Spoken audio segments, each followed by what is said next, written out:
রবীন্দ্রনগর থানার আইসি সাহেব রবীন্দ্রনগর থানার আইসি সাহেব আপনি কি এসেছেন? নমস্কার আইসি সাহেব, আমি অগ্নিমিত্রা পাল, জনপ্রতিনিধি।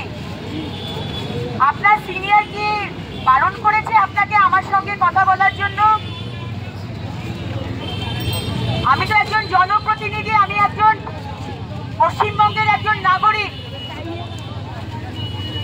আপনার সিনিয়র কি বারণ করেছে আপনাকে আমার সাথে কথা বলার জন্য? আপনি কিন্তু এইভাবে আমাকে অপমান করছেন আইসি সাহেব। আইসি সাহেব, আপনি আমাকে অপমান করছেন।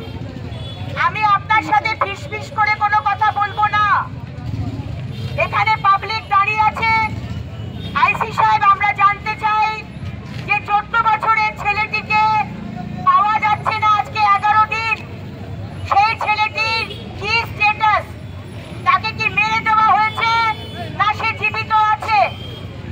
আজকে যে জিন্সের কারখানায় সে কাজ করত, তার মালিককে কি আপনি ধরেছেন কি ধরেননি? আমার তৃতীয় প্রশ্ন, এখানকার স্থানীয়রা বলছে আপনার পুলিশ কোনো অ্যাকশন নিচ্ছে না। আপনারা কি তৃণমূল নেতাদের দাবেদারি করছেন?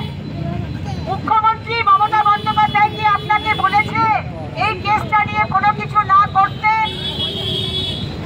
আমার চতুর্থ প্রশ্ন, স্থানীয়রা জিজ্ঞেস করছে বা বলছে যে এই ছেলেটিকে নাকি মেরে দেওয়া হয়েছে, তাকে অ্যাসিডে তার বডিটাকে গলিয়ে দিয়ে খালে নাকি ফেলে দেওয়া হয়েছে।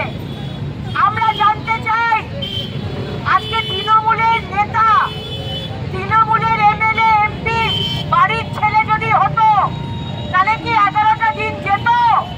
আপনারা কি বসে থাকতেন?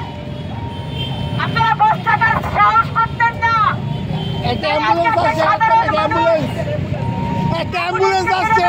অ্যাম্বুলেন্সটাকে ছেড়ে দাও, অ্যাম্বুলেন্সকে ছেড়ে দাও।